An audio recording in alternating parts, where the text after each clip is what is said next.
I made out with a younger guy at his work celebration. He's putting me on blast. Hi, Reddit. My name is Lucia. Guys, this is my first time here, and I hope I won't come back here again for something like this. But right now, I really need you guys' help on how to go about this. It has gotten out of my control and that of my family and friends because we have tried everything to make Richard come around, but it isn't working. I don't know what to do again. I really don't want to divorce my husband for so many reasons. Come on, we are barely even exploring our marriage like we should have. I am 25 years old. Currently, I don't have a job. All these years, I have been living like a rich man's wife. Well, I am because I am married to a man named Richard, who had already built a company, now turned to an empire by the time I met him. With this, I didn't see the need to work when my husband was capable of taking care of and running the house. Richard is 30 years old. At 35, he's doing great things, which I love about him. He owned a successful company, one that seemed to grow bigger each year without slowing down. People respected him, envied him, and followed his every move. He had the kind of presence that filled a room long before he walked into it. I was drawn to that.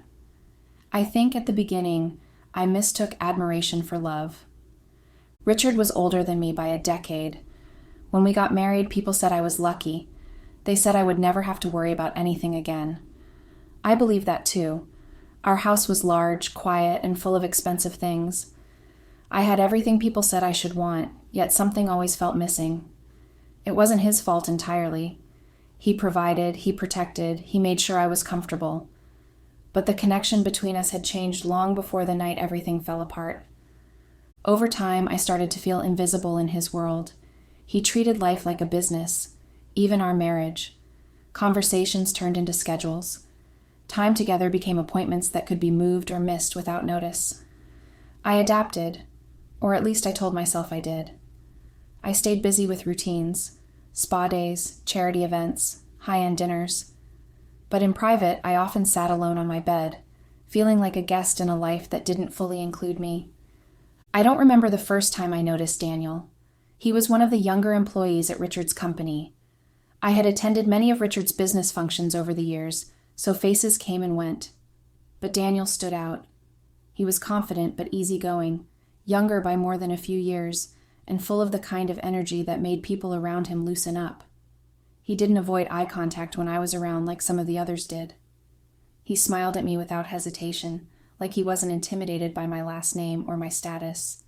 That attention didn't mean much at first. It was just nice to feel seen, to feel like I still existed in a world where most people only looked through me to get closer to Richard. I didn't pursue anything. I didn't think I was capable of doing anything reckless. But now I know I was only lying to myself. By the time the company announced the upcoming celebration, I was already restless. It was meant to honor a huge business deal Richard's company had just closed. He made sure everything would be perfect, and I was expected to attend, dressed appropriately, smiling beside him like always. I had done it before without issue, so I didn't question it. But something felt different this time. Maybe it was how distant Richard had become in the days leading up to the event. Maybe it was the way he barely looked at me when I asked if he needed anything. Or maybe I had already started drifting toward something else and just hadn't admitted it yet. I didn't go to that celebration with bad intentions. I went as his wife, as I always had. But I didn't come back the same way. That night became a turning point, though I didn't see it clearly at the moment. I only knew that something inside me had shifted. I had grown tired of being in a marriage where I felt like an accessory to someone else's success. I was vulnerable, and I let that vulnerability guide me into a mistake I couldn't undo. The night of the celebration arrived with more polish than excitement. Richard had spared no expense as usual. The company had just landed a major international deal, and this event was meant to cement the moment as a milestone. The venue was a high-end hotel downtown, reserved entirely for the evening. Everything shimmered, the lighting, the cutlery, even the silence before the speeches. It all felt like it belonged to someone else's life, not mine. I had attended dozens of these events before. I knew how to dress, how to smile, how to linger by Richard's side when people came over to congratulate him. I wore a black satin gown with a slit high enough to remind people I still paid attention to myself. The kind of gown that could either be elegant or suggestive depending on who was looking. I didn't know what I wanted it to say that night. I only knew that I felt something pulling me in a direction I didn't want to name. Richard had his usual group around him: investors, executives, a few longtime employees who had been with him from the beginning. He gave a short speech that was confident but brief, the way he always spoke when he knew everyone already admired him. The applause was loud, but my thoughts were quieter. After that, the music started playing, there was food and drinks, and conversation was ongoing. The formal part of the night had passed, and with it, my responsibility to stay next to him ended. That was when I saw Daniel again. He wasn't dressed like someone trying to prove something. A simple dark suit, well-fitted, no loud colors. He stood with a group of people near the bar, laughing about something I couldn't hear. I watched him for longer than I should have. It wasn't just an attraction, it was familiar. He looked relaxed in a way that everyone else didn't. When our eyes met, he didn't look away. I told myself I was just being polite when I walked toward him. A friendly face, a harmless moment. That's what I thought. That's what I wanted to believe. He greeted me with a small nod, nothing inappropriate. We made light conversation, mostly about the event. He asked about my dress, and I said something casual back. But there was a pause after each sentence, a space between words that felt charged. We weren't talking about anything, yet I couldn't remember the last time I felt that kind of attention from anyone, especially not from Richard.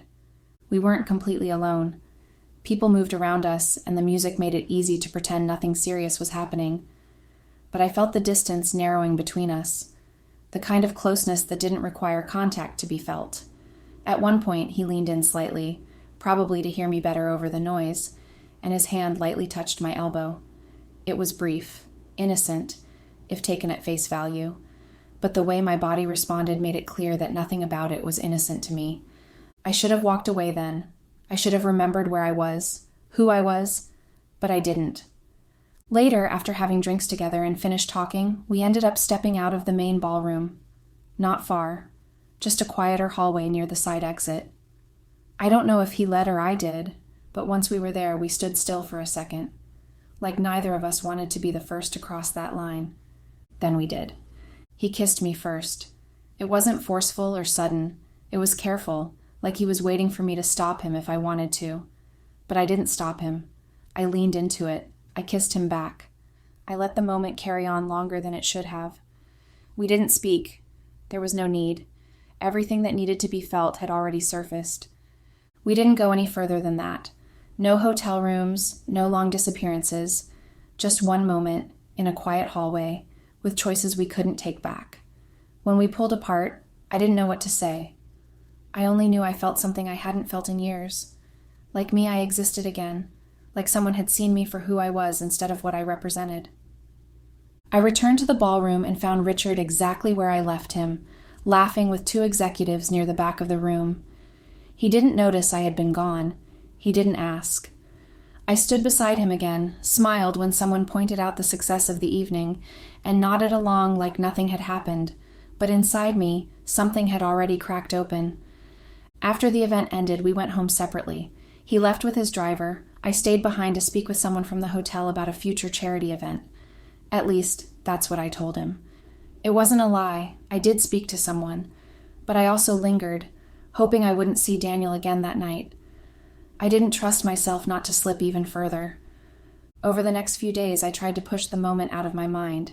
I told myself it didn't mean anything, that it was a fleeting mistake. Daniel didn't reach out. He didn't text or call. That helped. It made it easier to pretend it hadn't been real. But something had shifted in me.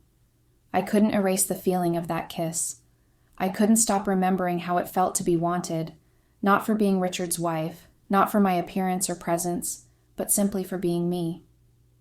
And while I thought I had buried that memory deep enough to forget, I didn't know that someone else had seen us. I didn't know that what I thought was a private moment had already started to spread. It began with silence, a different kind of silence, the kind that comes before something breaks. Richard came home late 2 days after the celebration. He didn't say much, just nodded when I asked if he wanted dinner and went into his office. I assumed it was work. He had been busy after the deal, and stress was nothing new. But this silence carried a weight I hadn't felt before. The next morning, I noticed his mood hadn't changed. He barely looked at me. He was distant in a way that didn't feel like distraction. It felt like calculation. I watched him as he scrolled through his phone while drinking coffee. No questions, no casual remarks. It was like I wasn't even there. I told myself not to panic. Maybe he was just exhausted. But something inside me had already started to unravel. I didn't know how he found out. Not then. I didn't know that one of the junior staff members had stepped into the hallway at the exact wrong moment and seen what happened between Daniel and me. I didn't know that she had taken a photo. It wasn't blurry or mistaken. It was close enough and clear enough to erase any chance of denial. She didn't send it to me. She sent it to Richard. I found out later that she had sat on it for a day, unsure of what to do. But guilt or loyalty or fear, maybe all three, had pushed her to forward it to him with a short message apologizing for the discomfort. Richard hadn't replied. He didn't need to. He was already planning his response. When he left the house that morning, I didn't follow him. I stayed in the kitchen and tried to steady my thoughts. I had convinced myself that what happened with Daniel had been nothing, that it didn't mean anything, that it could stay buried and forgotten. But it hadn't stayed buried. It had surfaced in the worst way possible, and now the storm was coming. I don't know exactly how it unfolded at the office, but I was able to piece it together later from what others said and what Richard confirmed during our final conversation. He arrived at the company mid-morning and walked straight to Daniel's office without a word to anyone. People sensed something was wrong immediately, but no one stopped him. When he stepped inside, Daniel stood up, confused but alert. It wasn't a friendly visit. Richard didn't waste time. He didn't ask questions or give warnings. He threw the photo onto the desk, printed, not digital, and let Daniel look at it. There was no misunderstanding. Just one still moment in a dim hallway and a kiss. Daniel looked up, stunned. He tried to speak, but Richard had already stepped forward. He punched him across the face. It wasn't theatrical. It wasn't loud. It was deliberate. Daniel stumbled but didn't fall. He didn't hit back. He just stood there, holding the side of his face, while Richard told him to clear out his desk. The office had gone silent by then. Everyone nearby had heard it. They had seen the closed door. They had watched Richard walk back out without saying a word. Daniel didn't argue.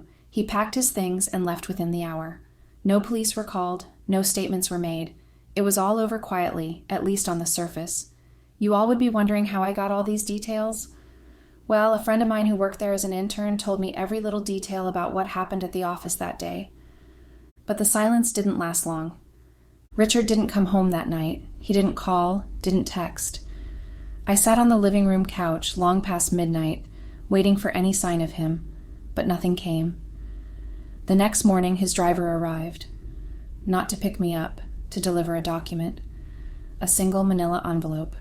Inside it were divorce papers. The first page was clipped with a short note, handwritten, neat script, and the picture of me and Daniel attached to it. I read the words once and didn't need to read them again.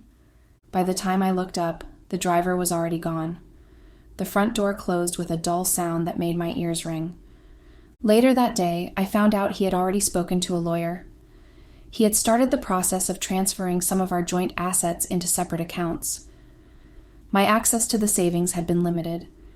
He had moved out of our shared home and into one of his properties downtown. He hadn't spoken to me directly, but he didn't need to. Every step had already been taken. But that wasn't the worst of it. The photo, the one I thought only he and I had seen, began circulating within the company, quietly at first, then openly. A few employees forwarded it to others, and within 2 days, it had reached people outside the company, family members, friends, mutual acquaintances, even people from church. I was no longer just a name. I was a story. Richard didn't say anything publicly. He didn't post about it. But he didn't stop it either. He allowed the story to spread. He made no effort to contain it. And that, in its own way, said everything. I lost more than my husband. I lost the image I had carefully built around myself, the respectable wife, the elegant hostess, the quiet support behind a successful man. That image cracked in one instant and shattered in the days that followed. People who used to greet me with warmth now avoided my eyes. Invitations stopped. Polite texts went unanswered.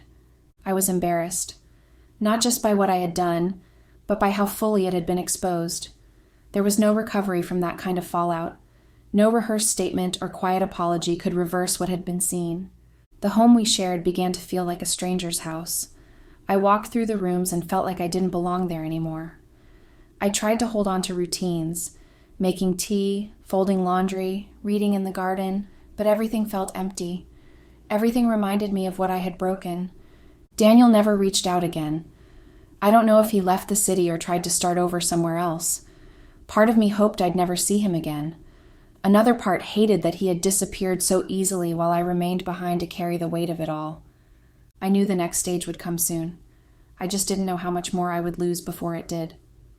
3 days after the envelope arrived, I came home to find my keys no longer worked. I tried again, thinking maybe I had picked up the wrong set, but the door didn't budge. I knocked, didn't know who I expected to answer. The house was silent, but the lights were on. I stood there with my bag in hand, still dressed from a lunch I barely touched. When I turned around, I saw the same driver from earlier waiting at the curb. He didn't step out. He just nodded once, like he'd been told to expect this exact moment. He handed me another envelope. It was thinner than the last one. This one was a list. The paper inside detailed what had been packed for me: a suitcase of clothes, a box of personal items, a folder with more legal documents. Everything else, the note said, had been removed from the property. Jewelry, electronics, valuables, all transferred to secure storage under Richard's name. His lawyer's card was clipped to the page in case I had questions. I didn't. I stood there while the driver unlocked the trunk and loaded the bags into it. I hadn't even seen them packed. Someone had done it all while I was gone. He didn't rush me, but he didn't say anything either. Just waited until I got in. We didn't drive to a hotel. We didn't even leave the neighborhood.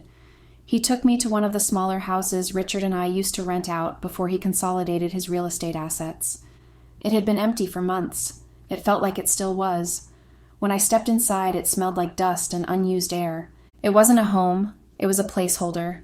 The driver handed me a single key, told me I could stay temporarily, and left. I sat on the old couch and tried to make sense of what had just happened.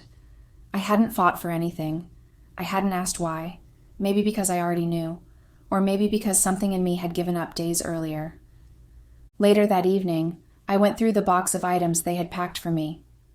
They'd taken photos of every item I owned and left me only what was necessary: my watches, some of my clothes, a few family keepsakes.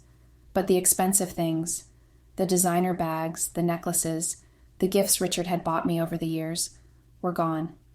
Not stolen, just no longer mine. Everything had been documented and shifted back into his ownership through legal channels. I had signed enough joint papers in the past to make it possible. Now I saw the consequences. The divorce documents were clearer now. He had revised the terms and removed any shared entitlement. He offered no alimony. He had the financial records to show I hadn't contributed significantly. Every expense I had once enjoyed had been covered by his income. Now that income would be kept out of reach. I wasn't left with nothing, but I was close. The following week was worse than the days before.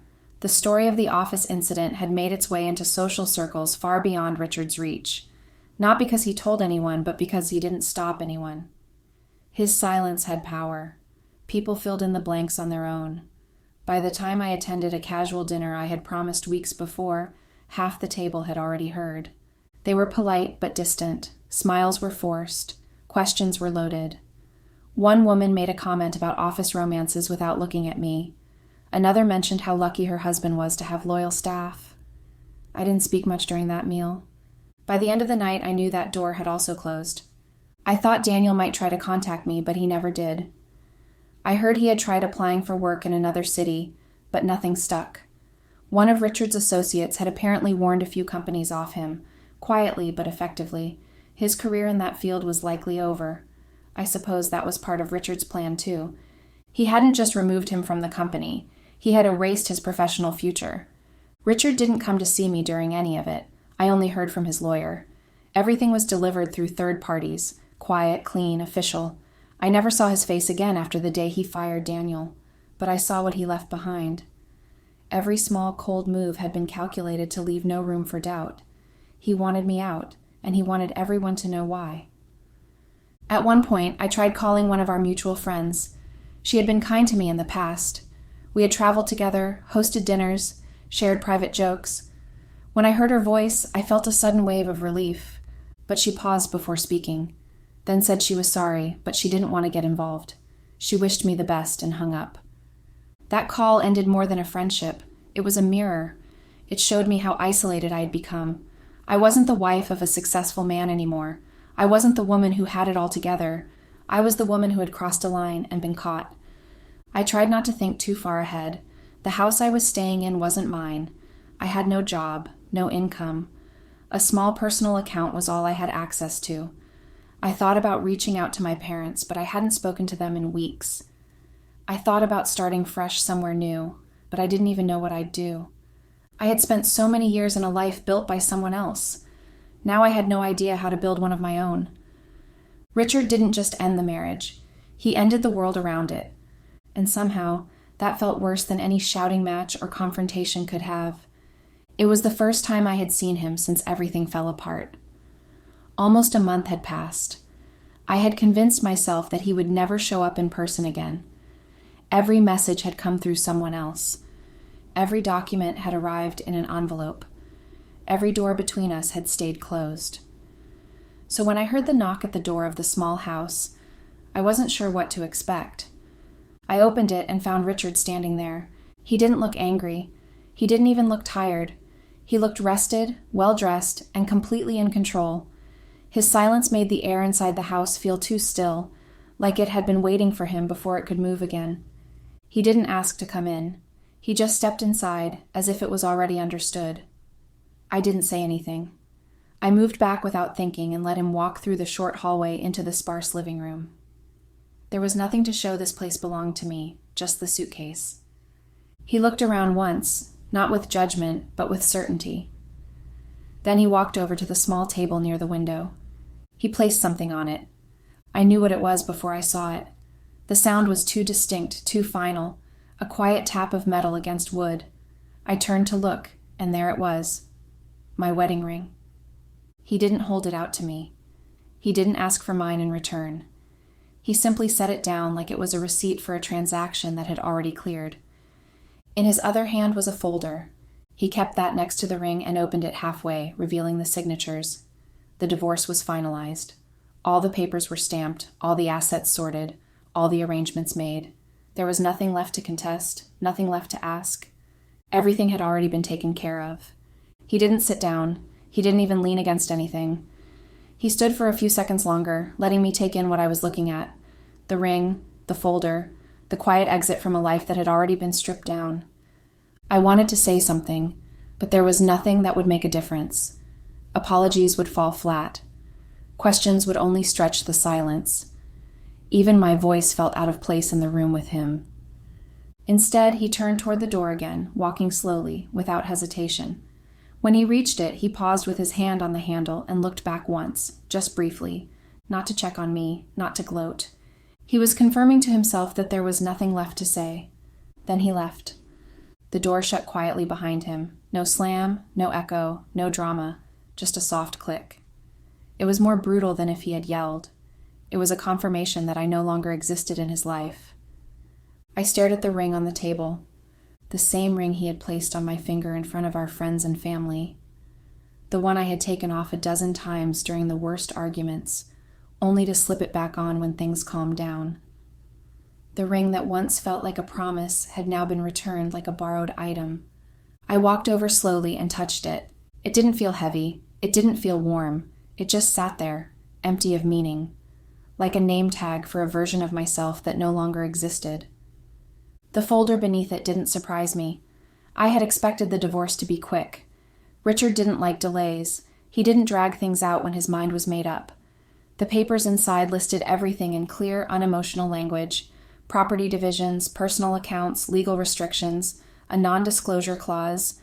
That last part caught my eye. It was short, just a paragraph. It stated that I could not publicly discuss the events that led to the dissolution of the marriage. Not online, not in interviews, not even anonymously. If I breached it, I would face consequences, financial, legal, and permanent. It was his final move. He wasn't just ending the marriage.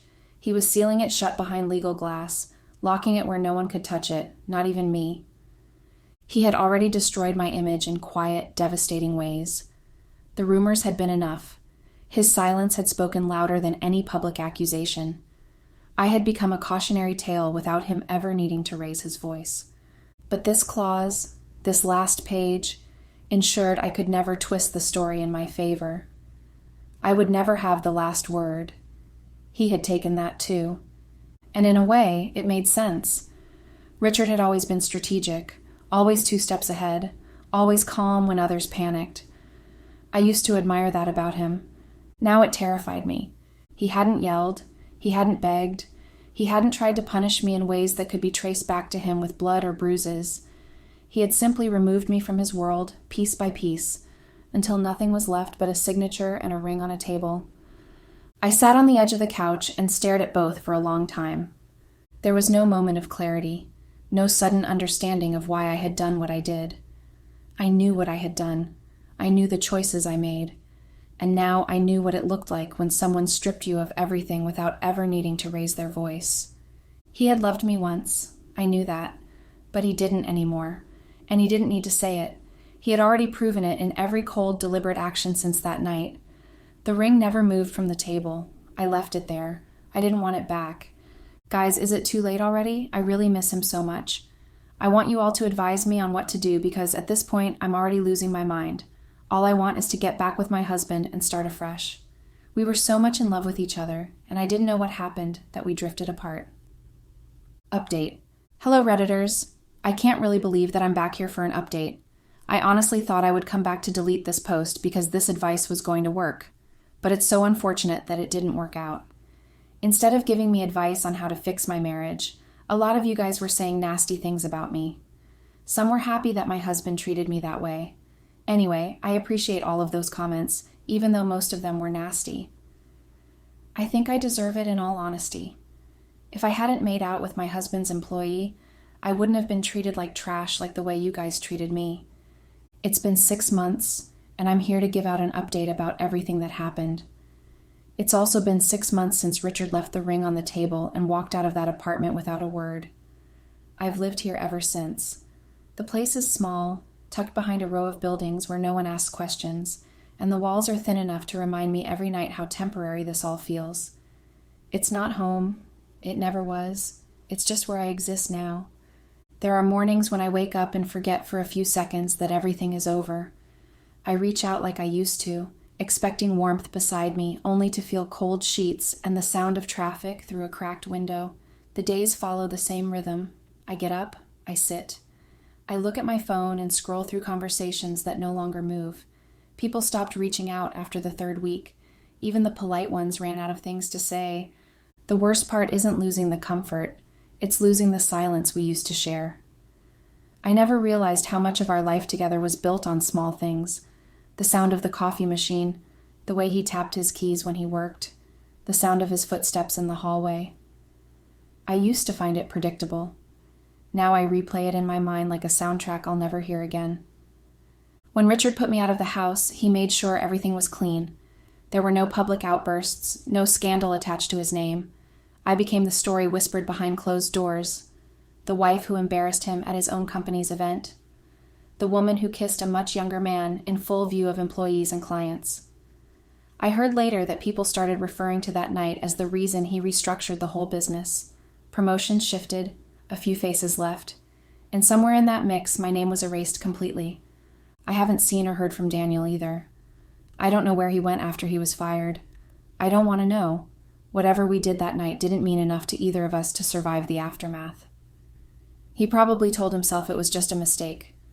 I don't blame him. That's all it ever was. Some days I think about going back to work.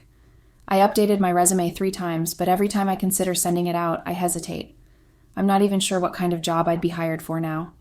My reputation has taken on a shape of its own, not dramatic or loud, but quiet and persistent. People in our circle don't forget things like this. They just stop including you in the email threads and the weekend invites. Eventually, you start to understand that your number is no longer saved in their phones. I haven't seen Richard again. I doubt I ever will. From what I've heard through distant acquaintances, he's fine. He's working more than ever. The company bounced back quickly. He was always good at containing damage and moving forward. I was just one more thing to contain. There are times I try to imagine what I'd say if we ever ran into each other. I've played out a dozen versions in my head, some angry, some apologetic, some numb, but every version ends the same way. He walks away, he doesn't yell, he doesn't forgive, he just walks. I don't expect sympathy. What I did hurt someone who trusted me completely, and no matter how many times I tell myself it was just a kiss, just one moment, the consequences didn't feel small. Not to him, not to anyone who knew us. And I don't feel sorry for myself the way I did in the beginning. I don't cry like I used to. The tears stopped coming around the 3rd month. Now it's just quiet. The kind of quiet that stretches out across entire days without interruption. Some people would call it peace. I'm still trying to figure out what to call it. I've picked up a few routines to keep my days from bleeding into each other. I take long walks at night. I cook simple meals. I read books I never finished. I write in a notebook sometimes, not because I expect anyone to read it, but because it helps me put structure to a life that no longer feels familiar. I've lost count of how many pages I've filled with thoughts that won't be shared. I tried therapy once, but I didn't go back after the 3rd session. The questions felt too neat. The answers they wanted didn't match the ones I had. Maybe I'll try again someday. Maybe not. Right now, it's enough just to wake up, move around, and not let the days collapse into each other completely. Sometimes I wonder if I was looking for something that night. Not love, not escape, just attention. A way to feel something different, something thrilling, even if only for a few minutes. But whatever I was chasing didn't follow me out of that party. It stayed behind with the music, the drinks, and the short-sighted choices. And now it's gone. I don't know what forgiveness looks like. I don't even know if I deserve it. I've stopped expecting it from others. I'm still working on giving it to myself. The ring he left on the table is still in that folder, tucked inside the drawer beside my bed. I haven't touched it since that day. I haven't thrown it away either. It's not about hope. It's about memory. Some things stay with you even when the person doesn't. Maybe one day I'll find my way forward, not toward another relationship, not toward redemption, just forward. For now, this is where I live, in the silence, in truth, in the aftermath of my own decisions, and sometimes that's enough.